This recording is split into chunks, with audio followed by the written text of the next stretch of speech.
مولاي صل وسلم دائما أبدا على حبيبك خير الخلق كلهم. مولاي صل وسلم دائما أبدا على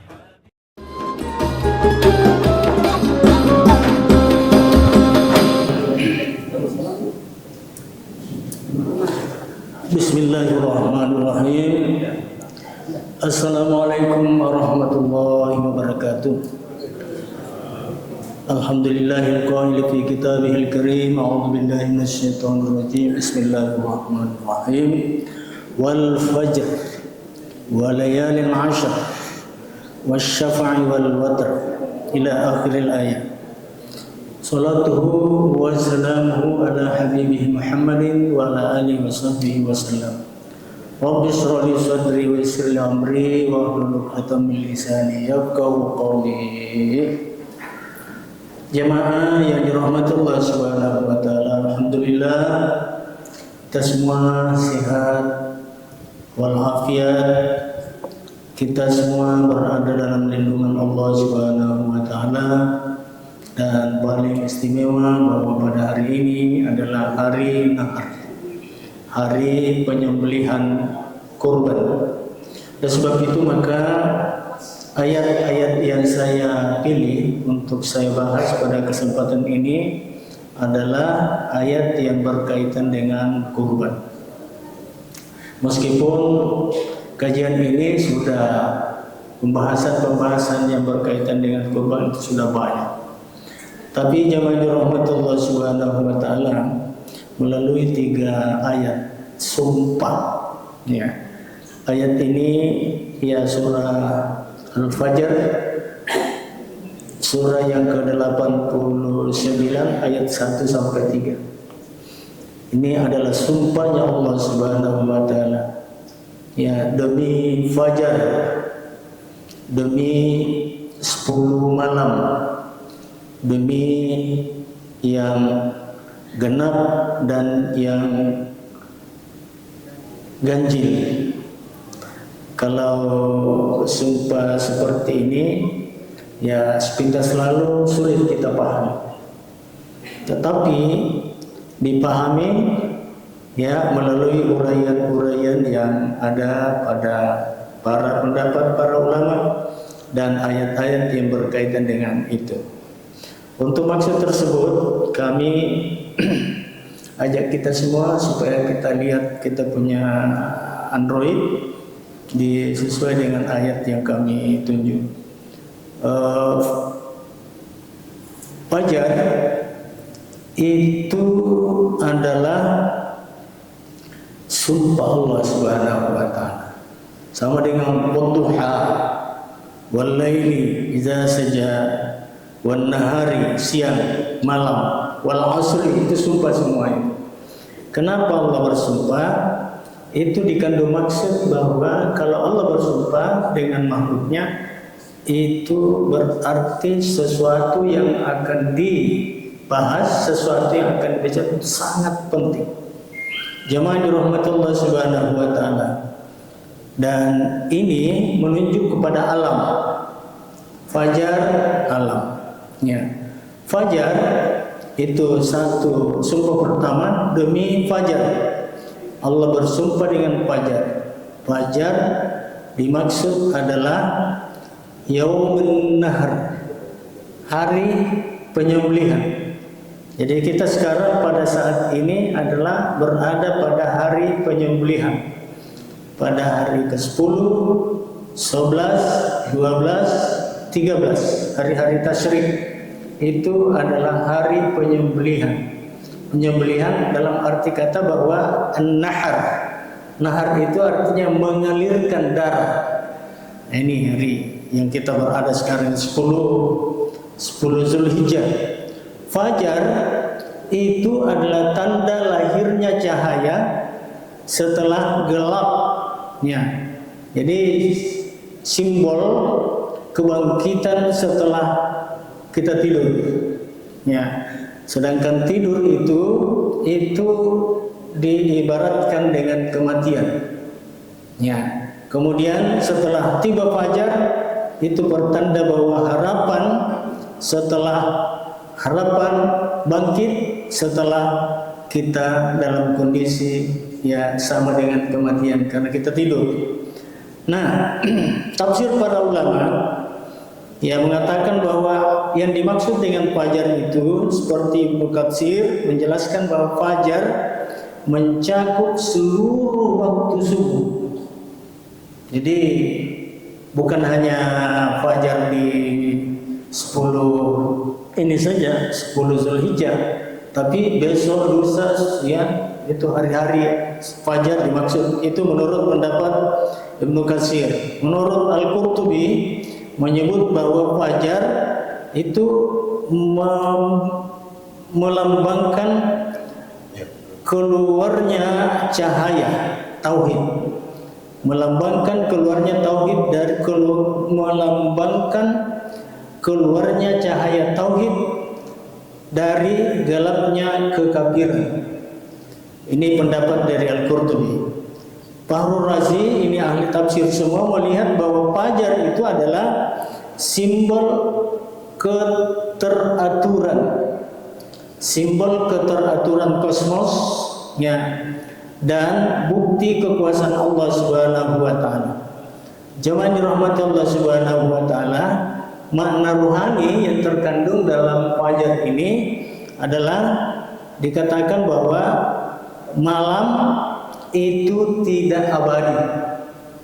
Begitu pula kesedihan tidak abadi, ujian itu tidak abadi, kezaliman, kalau ada kezaliman itu pun juga tidak abadi.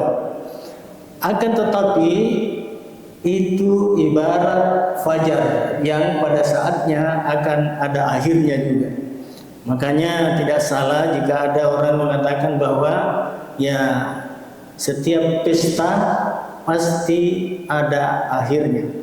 Dan seperti inilah kehidupan ini silih berganti, ada susah, ada senang, ya, ada detik-detik yang menggembirakan, ada waktu-waktu menggembirakan, ada waktu-waktu yang membuat kita jadi susah.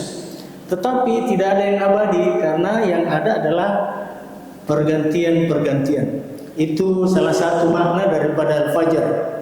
Kemudian wal-laili, ya, wal-laili al-ashr, ya. Artinya mayoritas mufassir mengatakan yang dimaksud dengan 10 ya 10 hari termasuk ini dari 1 Zulhijjah ya sampai 10 ini kita berada di sekarang ini.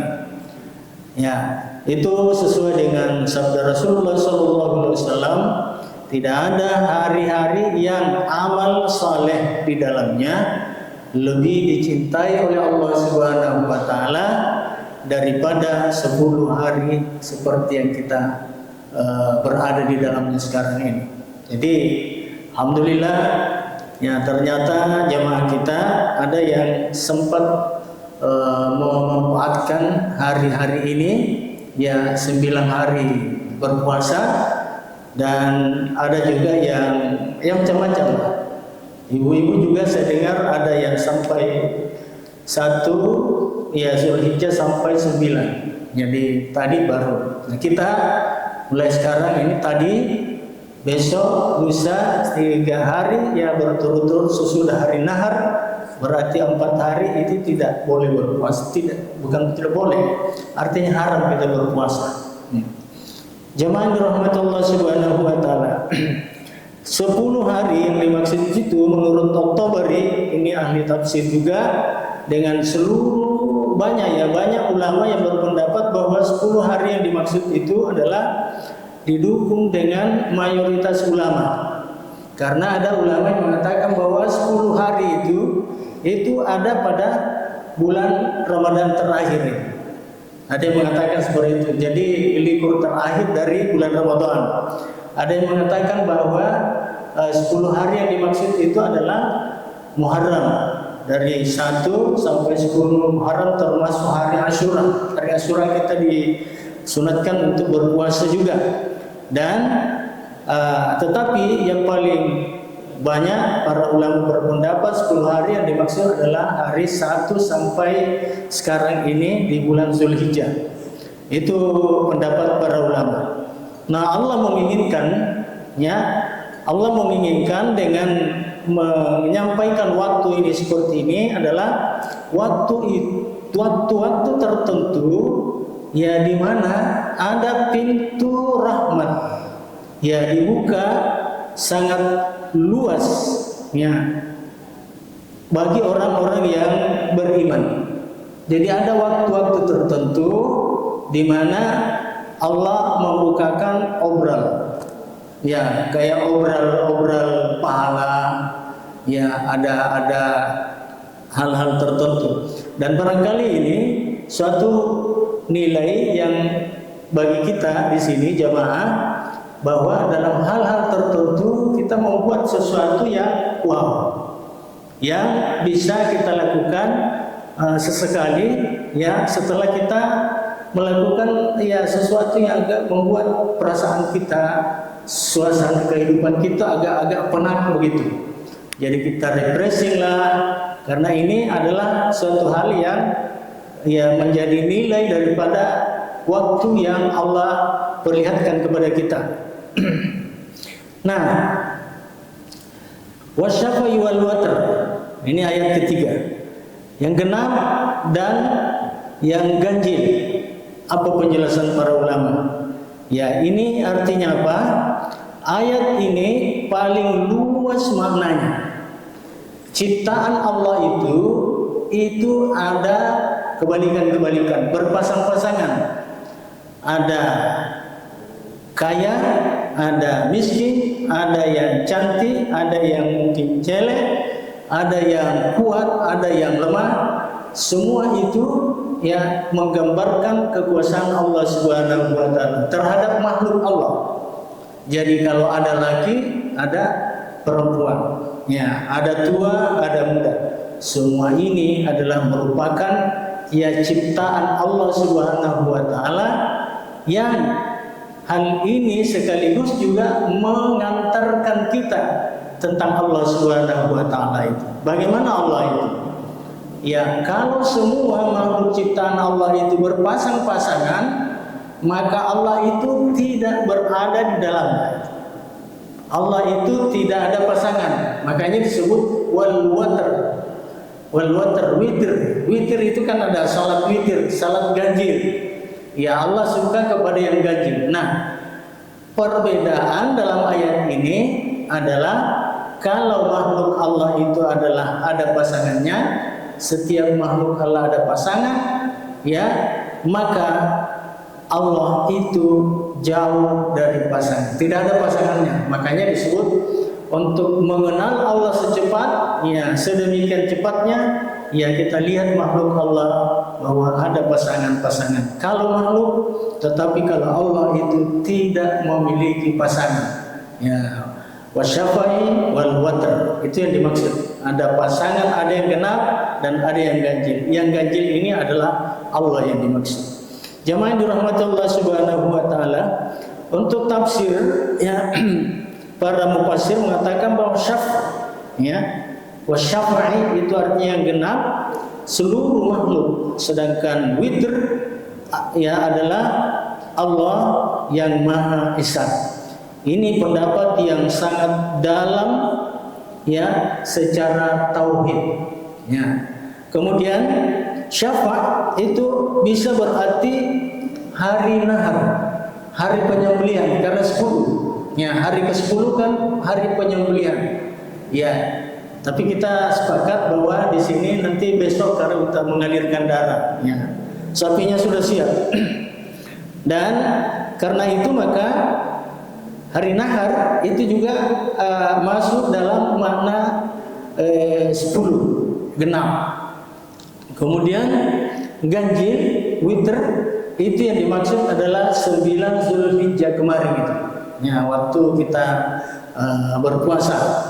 Nah, salat juga ya ada yang genap, ada juga yang salat witir. Nah itu jadi ini artinya salah satu makna yang paling luas maknanya kalau diuraikan. Hadis mendukung ya sabda Nabi Sallallahu Alaihi Wasallam, sesungguhnya Allah itu witir. Ya, sesungguhnya Allah itu ganjil. Ya. Ya, Allah mencintai sesuatu yang ganjil. Ini hadis Muslim, Bukhari dan Muslim.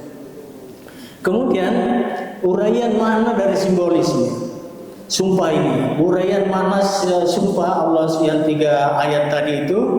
Pertama, waktu fajar, malam, dan hitungan ganjil genap, itu yang ditunjuk. Waktu, ternyata waktu. Yang kedua, waktu itu bergerak, ya, merupakan gambaran keteraturan ciptaan Allah Subhanahu wa taala, ya. Apakah itu musimnya musim ibadah? Sekarang ini adalah musim haji. Saudara-saudara kita berada di, ya, kita bergeser dari Arafah ke Mina saat ini. Nah, ini semua menunjukkan waktu-waktu, ya, uraian-uraian yang terdapat dalam 3 ayat tadi itu. Kemudian makna khusus daripada ayat tadi ini adalah Allah berbicara tentang kaum-kaum yang dibinasakan, ya, manusia yang diuji, ya, manusia yang diuji, ya, di hari-hari sebelumnya, tetapi mereka tidak mengambil sebuah pelajaran daripada waktu-waktu itu. Jadi kita dituntut untuk mengambil pelajaran yang sangat berharga dari waktu-waktu yang disiapkan oleh Allah Subhanahu wa taala, termasuk waktu pelaksanaan ibadah haji.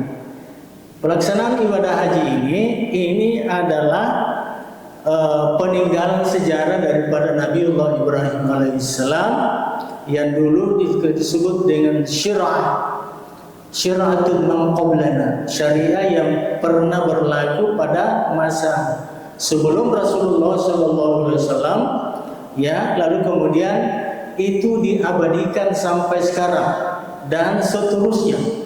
Itu. Jadi ibadah haji ini adalah ibadah yang telah dilakukan oleh, ya, ada yang mengatakan bahwa ini merupakan ibadah haji itu merupakan napak tilasnya Nabi Ibrahim alaihissalam dulu, kemudian dilanjutkan oleh Rasulullah SAW. Jadi itulah gambaran tentang bagaimana keterkaitan sejarah, ya, haji ini dengan ibadah haji yang dipatenkan setelah ketika Rasulullah SAW hadir. Kemudian pelajaran utama yang dapat kita ambil itu dari 3 sumpah itu adalah adalah membentuk satu rangkaian tentang musim yang agung, ya, Zulhijjah, ya, mengandung nilai besar yang Allah ingin. Ya, Allah inginkan apa? Bahwa waktu itu adalah amanah. Ya, ini yang penting. Waktu ini adalah amanah dari Allah Subhanahu wa taala yang diberikan kepada kita. Itu artinya apa? Karena dia adalah amanah, ya, kita dituntut menggunakan waktu sebaik mungkin. Karena waktu ini amanah yang diberikan kepada kita, maka kita ini termasuk pengguna, pengembang daripada amanah itu. Kalau kemudian kita tidak memanfaatkan sebaik mungkin waktu ini, maka waktu itu akan menjadi, ya, sesuatu yang bermasalah kepada kita. Ada yang mengatakan bahwa al-waktu kasayf, waktu itu adalah ibarat pedang. Ya, kalau Anda tidak menggunakan pedang untuk memanfaatkan mengambil sesuatu menggunakan pedang itu, maka pedang itu kemudian akan menewasi diri kita. Jadi hati-hati di hari kemudian. Jelas, ya, sabda Rasul mengatakan bahwa ilmumu, kekuatanmu, ya, tegarmu sebelum sakitmu, sehatmu sebelum sakitmu, mudamu sebelum tuamu, itu. Nah, kemudian hartamu dari mana, kemudian kemana engkau gunakan. Ini berkaitan dengan waktu. Berarti waktu ini adalah amanah kepada kita. Orang yang sudah meninggal lalu kemudian di sana ia mau pulang kembali untuk melakukan ibadah. Sudah tidak ada lagi kesempatan. Waktu. Kemudian waktu itu adalah musim. Waktu itu adalah rahmat dari Allah Subhanahu wa taala. Manfaatkan sebaik mungkin, ya, karena orang yang bijak adalah orang yang mampu memanfaatkan waktunya sebelum lewat. Kita lihat fakta yang real di hadapan kita. Ada orang yang sampai kepada puncak perjuangannya. Ada orang yang selesai baru SD berhenti. Ada yang SLTK berhenti, SLTP berhenti. Ada yang tidak sekolah tapi sukses juga. Yang sukses ini yang kita mau. Dan itu memanfaatkan waktu, bertanggung jawab kepada Allah Subhanahu wa taala. Itu yang kita mau. Oleh sebab itu maka waktu adalah rahmat dan kasih sayang dari Allah Subhanahu wa taala. Orang yang bijak adalah orang yang mampu menggunakan waktunya. Itu sebabnya sehingga waktu ini ada yang jadi ulama, ada yang jadi pengusaha, ada yang jadi guru besar, ada yang jadi profesor, bahkan ada yang jadi presiden, menteri dan seterusnya. Padahal waktunya tidak ada beda, ya, antara si A dengan si B.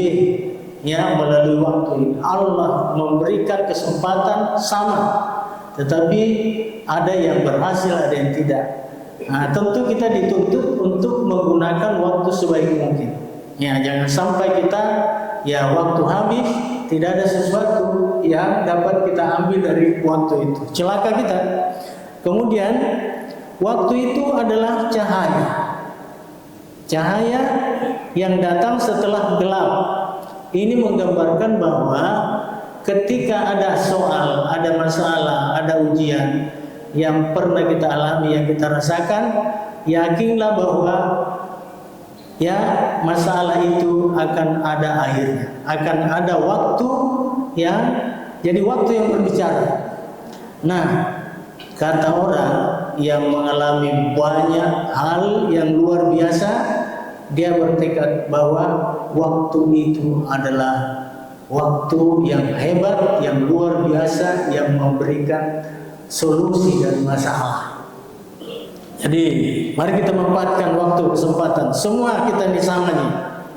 Nah, waktu adalah puncak perjalanan dari seluruh ciptaan yang berpasangan. Ya, manusia akhirnya mengenal Allah Subhanahu wa taala tadi itu. Semua berpasangan, saya sudah uraikan dari atas, ini pengulangan saja. Ciptaan Allah berbeda karena ciptaan Allah itu adalah berpasang-pasangan, sementara Allah itu tidak punya pasangan. Itulah yang dimaksud dengan al-witr. Ya, ini didukung oleh surah Al-Asr ayat 107. Ya, wal asri innal insana lafi khusr. Semua manusia itu celaka. Semua manusia celaka, kecuali orang yang beriman.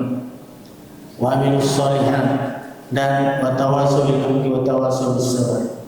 Tapi apa orang yang celaka karena tidak mengamalkan itu abadi.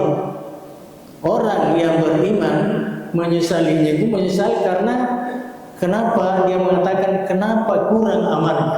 Dia menyesal juga, tapi penyesalan yang ada pada orang beriman beda dengan penyesalan yang tidak beriman. Tidak beriman di sini adalah kafir. Ya. Jadi semua orang yang beriman itu pada akhirnya masuk surga. Saya baca di bacaan menurut Ahlus Sunnah wal Jamaah, semua orang ada yang kencang masuk surga kayak terbang saja. Ya, ada orang yang lambat, bahkan ada orang yang jatuh dulu masuk neraka. Ya, dia disetrika di situ bayangnya. Ada ayat tadi itu saya baca, fatukwa biha jibah. Dia itu disetrika. Apanya disetrika? Belakang ini, Pak. Fatukwa biha jibah, ini apanya ini? Apa bagian ini disetrika sampai kepada keningnya. Mengapa keningnya dari belakang ini? Karena ya mulai dari kening sampai ke dia membelakang. Ya ada uraian yang saya temukan bahwa ketika ada seseorang yang menuntun kepada kebenaran, maka yang pertama bergerak itu adalah kening. Dia benci, dia tidak senang dengan sesuatu yang kebenaran yang disampaikan. Lalu kemudian mengapa bagian belakang ini ya disetrika juga? Ya karena ketika kening ini bergerak tidak mau, maka dia berbalik. Maka itu yang paling pertama. Nah, tetapi ada juga saya temukan dalam penjelasan lain mengatakan bahwa seseorang yang ketika ditimbang amalnya, lalu kemudian amalnya yang amal keburukannya lebih banyak, maka dia dicelupkan, jebloskan masuk dalam neraka. Lalu setelah lepas seimbang antara keburukan yang pernah dilakukan dengan siksa yang dia rasakan, maka kemudian dia dicari ternyata. Nah ini perlu kita tanyakan pada di bidang fikih. Yang ditemukan yang dicari itu adalah ya ini yang sujud ini. Ya dahinya, telapak tangan dengan lutut kaki. Jadi 1, 2, 3, 7 ya. 7 anggota badan ini. Ya. Jadi itu dicari itu, oh ternyata ini bekas-bekasnya ini. Karena ini semua mengandung ilmu pengetahuan, termasuk jempol ini. Ya tidak ada yang sama, Pak. Aroma, ya itu termasuk aroma setiap orang berbeda-beda. Ya, ada yang satu, ada yang ya macam-macam lah. Dan itu aroma ini adalah simbol ilmu pengetahuan, termasuk jempol. Ya tidak ada yang sama. Makanya ketika Yusuf mengirim selendangnya kepada ayahnya Yakub, itu masih sekitar 10 hari sebelum selendangnya itu sampai dibawa oleh saudaranya Yusuf ke bapaknya, dia sudah rasakan aromanya Yusuf. Nah, itu juga merupakan ilmu pengetahuan yang ada di Quran diungkap.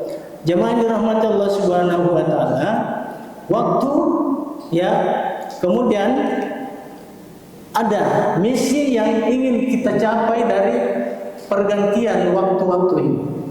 Apa itu? Itu adalah berujung kepada penggemblengan jiwa. Ya, di sini jiwa, penggemblengan nafsu ya, ya penggemblengan hawa nafsu. Jadi ada nafsu, ada hawa nafsu, ya, ada akal, dan ada pembersihan jiwa. Ini uraian apa sebenarnya bedanya antara nafsu, antara ruh, antara akal. Nah ini memang kalau tidak diurai sebaik mungkin bisa-bisa kita apa sih? Nah, saya temukan bahwa saya pernah ditanya di sini, apa itu nyawa? Apa itu ruh? Nah, apa itu akal? Apa itu kalbu? Nah, ini mari kita lihat.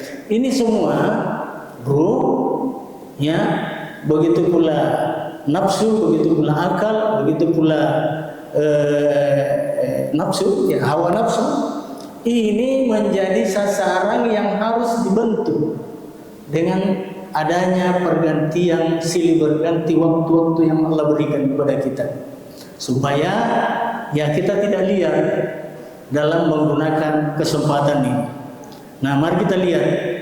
Ada bacaannya saya temukan bahwa tujuan semua itu antara lain adalah untuk ya menjaga. Jadi kita diibaratkan pertempuran, ya itu. sesengit-sengitnya pertempuran seseorang terhadap diri sendiri. Ya, artinya apa? Pertempuran manusia yang sehebat-hebatnya itu adalah bertempur dengan dirinya sendiri. Boleh jadi orang bisa menaklukkan orang lain, tetapi ya terhadap dirinya sendiri itu belum tentu bisa dia taklukkan. Nah, itu. Oleh sebab itu maka nafsu ini harus kita paham. Nah, salah satu diantaranya adalah menahan diri dari hawa nafsu yang disebut dengan kaffah. Nah, di sini ada catatan yang saya temukan, mujahadatun nafs. Jadi waktu-waktu yang Allah berikan kepada kita supaya kita memanfaatkan sebaiknya adalah bertujuan untuk bersungguh-sungguh untuk memelihara jiwa. Ya, apa yang dimaksud memelihara jiwa? Huwa mujahadatul insan, perjuangan manusia linafsihi, untuk dirinya sendiri. Untuk apa? Fi kaffiha, untuk menahan. Karena hawa nafsu ini adalah maunya tak terbatas. Ya, dituntut agar supaya kemauan tak terbatas itu dia kafun, itu artinya ditahan. Ya. Yang kedua, wa hamliha anit ta'ah, mengarahkan nafsu ini ke ketaatan. Ya.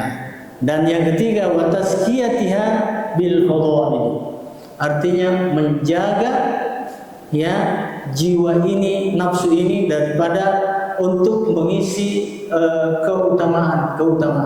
Jadi ada 3. Menjaga, ya menahan nafsu ini dari hawa nafsu, kebutuhan yang ya, gambaran hawa nafsu itu perut sampai ke ujung perut.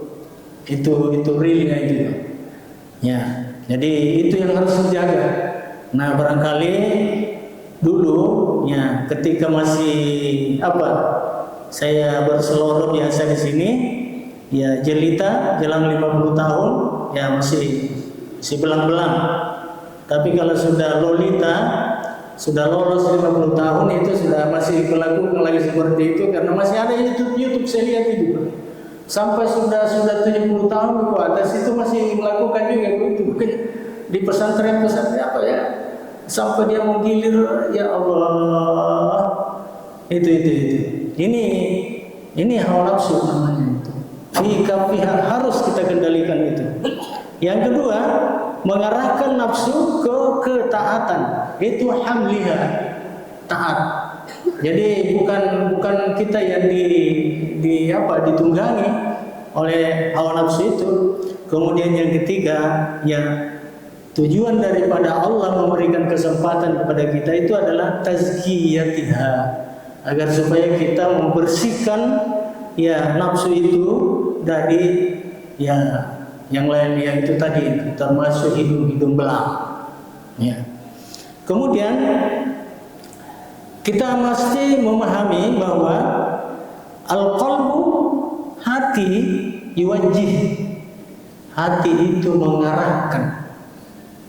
Nah, kemudian akal yudabbir, akal itu mengatur. Jadi ada yang mengarahkan, seolah kita berjalan ini, kita diarahkan oleh hati kita, tetapi akalnya kita itu namanya yudabbir, mengatur. Jadi pada diri kita ada yang mengarahkan, ya.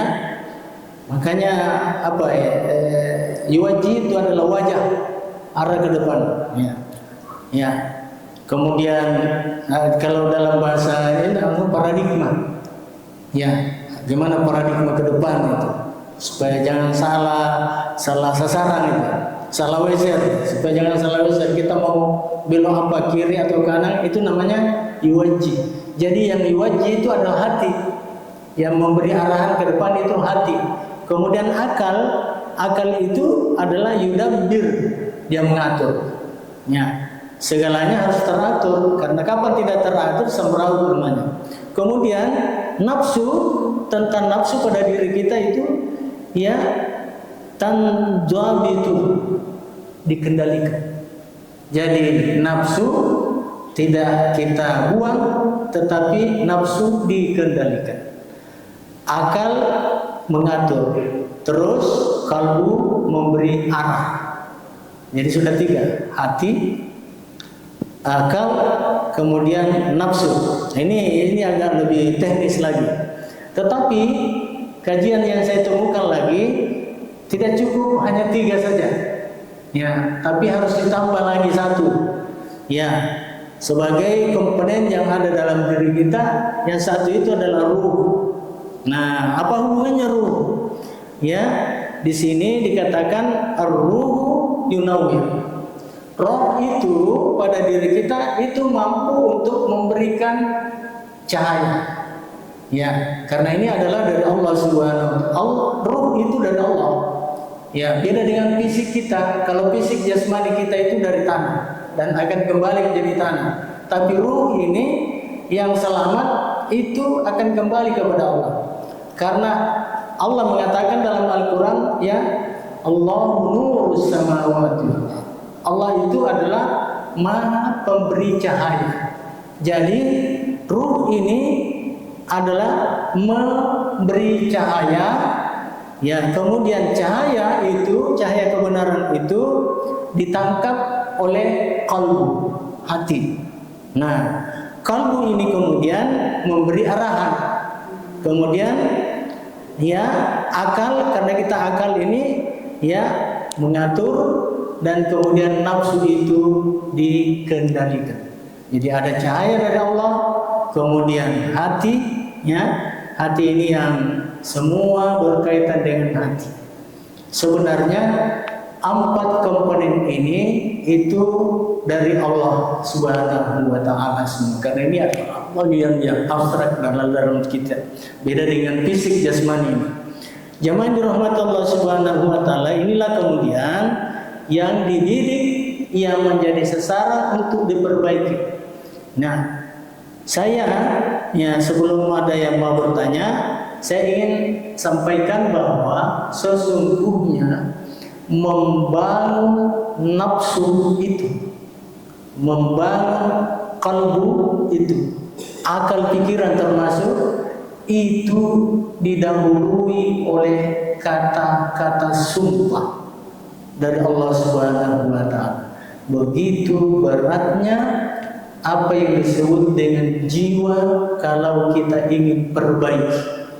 Itu sebab di ayat lain Allah berfirman, wasyamsi waduhaha wal qamari idza talaha wan nahari idza jallaha wal laili idza yaghshaha was samai wa ma banaha wal ardi wa ma taha wa nafsi wa ma sawaha, ya, fa alhamaha fujuraha. Jadi ayat fa alhamaha fujuraha wa taqwaha, Allah ya berada apa itu, memberikan kepada jiwa ya ilham itu setelah melewati 7 kata sumpah. Wa nafsi wasyamsi wa duha sumpah, wa nafsi wa ma sawwa fa alhamaha fujuraha wa taqwaha. Nanti fa alhamaha fujuraha wa taqwaha, Allah memberikan kepada jiwa ya yang namanya nafsu itu, yang mengilhamkan kepada setelah melalui sumpah sekian banyak sumpah. Di surah Al-Fajr itu 3 kata sumpah, 5 kata sumpah. Yang ini saya jelaskan hanya 3 saja. Nah, di ayat lain bahkan 7 ayat baru masuk di inti apa yang Allah inginkan pada diri kita. Oleh sebab itu maka ya, sebagai kenang-kenangan pada kesempatan ini, memang membangun jiwa itu ya membutuhkan keseriusan, karena Allah menggambarkan betapa beratnya membangun jiwa melalui sumpahnya Allah Subhanahu wa ta'ala. Saya kira itu kesan-kesan yang ingin saya sampaikan pada kesempatan ini. Ya bagus karena saya tidak ini oleh pembawa materi, pembawa makalah, pembawa yang mengarahkan kita. Saya diberi kesempatan seluas mungkin ya berbicara pada kesempatan ini, dan pada saat inilah yang saya sampaikan bahwa ternyata Allah memberikan cahaya, memberikan petunjuk kepada nafsu itu didahului dengan kata-kata sumpah. Ya. Saya kira demikian. Jemaah dirahmati Allah Subhanahu wa taala, silakan kita bebas untuk berdialog, bertanya sebelum masuk waktu, masih ada waktu barangkali. Baik, terima kasih dari Bapak Al-Ustadz atas penyampaian materinya. Mungkin untuk melanjutkan ke sesi berdialog, sesi tanya jawab, mungkin hanya akan menerima satu pertanyaan karena mengingat waktu yang sebentar lagi mau untuk melaksanakan sholat isya. Mungkin untuk jamaah yang ingin bertanya silakan untuk memberikan indikator dengan mengangkat tangan.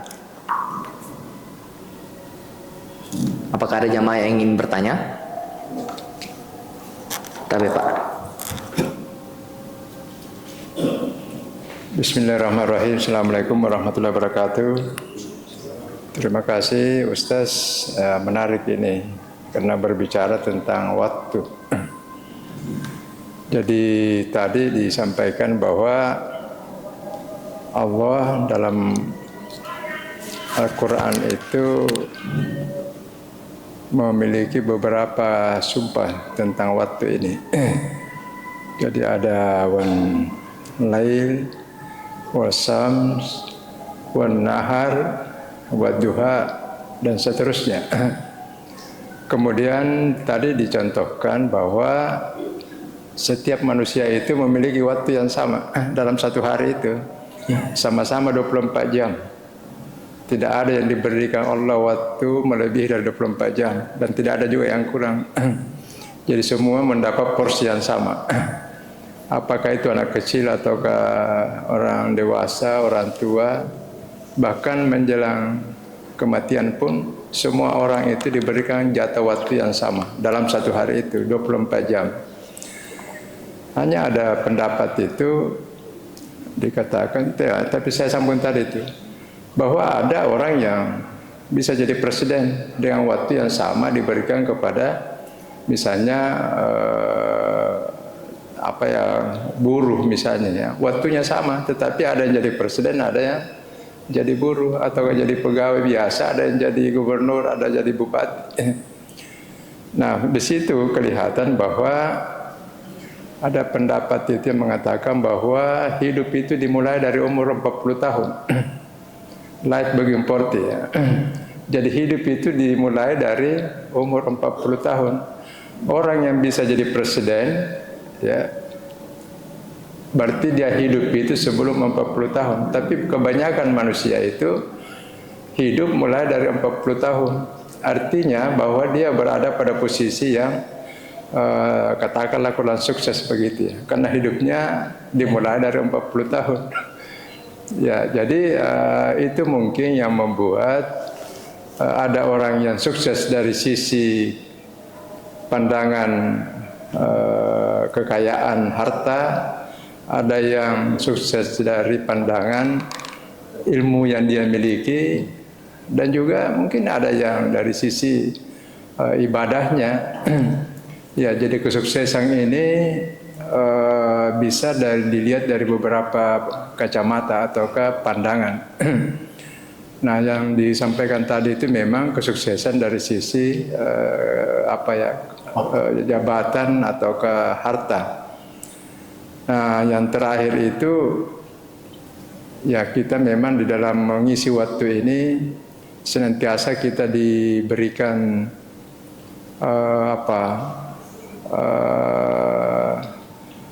semacam alternatif ya, alternatif bahwa semua orang diberikan waktu yang sama, tetapi ada pilihan-pilihan di situ. Ada orang yang mau menggunakan waktunya itu lebih banyak ke ibadahnya. Ya, ada juga yang waktu yang ada itu dia sia-siakan. Atau ada yang menggunakan waktu ya 8 jam dalam 1 kali 24 jam itu 1 hari 1 malam. Ada yang cuma 5 jam saja digunakan untuk ibadah. Jadi pilihan-pilihan saja ini tergantung daripada kita atau manusianya ini. Nah, kira-kira kalau pandangan dari Ustaz sendiri ini bagaimana supaya waktu yang tersedia itu lebih banyak ke ibadahnya. Ya, karena kita manusia diciptakan ini untuk beribadah, bukan untuk bekerja, bukan untuk yang lain-lain, tetapi fokus kepada ibadah. Ya. Saya kira demikian Ustaz. Mungkin ada tanggapan. Assalamualaikum warahmatullahi wabarakatuh. Allah berfirman dalam Al-Quran, wa likulli wijhatun huwa muwalliha. Ya, setiap orang itu punya apa istilahnya sekarang itu? Ada yang pilihannya sendiri. Ada pilihannya sendiri yang jadi setiap orang itu punya branding sendiri, Pak. Nah, itu muncul dari antara potensi yang ada pada dirinya dengan bagaimana dia menyesuaikan diri dengan situasi kondisi yang ada, ya. Karena potensi pada diri sendiri itu ada yang melekat. Pendengaran, penglihatan, yang disebut dengan indera, panca indera, termasuk insting, itu adalah potensi yang Allah berikan kepada semua orang. Tidak ada kecuali, termasuk Firaun, ya, termasuk Namrud. Ya, jadi Allah memberikan potensi insting, indera, panca indera, akal. Dan itu namanya a'ta. Allah memberikan potensi kepada setiap orang dengan nama pemberiannya disebut dengan a'ta. A'ta itu adalah potensi sedikit tetapi bisa dikembangkan. Nah, ini makanya ya orang yang bisa sukses tadi itu Allah memberikan potensi yang sama, tetapi dia ada yang sukses, ada yang gagal, atau bukan, saya tidak istilahkan gagal, ada yang tidak memaksimalkan potensinya. Orang yang sukses, inderanya, instingnya, akalnya, itu dia gunakan semaksimal mungkin, termasuk waktu yang Allah berikan kepada dia. Dia memanfaatkan sebaik mungkin. Jadi tidak ada satu jeda pun yang sia-sia. Nah itu. Jadi pemberian Allah berupa inna a'tainakal kautsar, ya saya berikan kamu wahai Muhammad itu kelebihan yang banyak. Itu semua orang dapat. Ya, termasuk ya ini mulai dari kecil sampai ke yang besar. Ya, kalau dilihat strata dapat semua. Namanya pemberian a'ta. Ada pemberian berupa ata yuti, ya, ata itu bukan a'ta.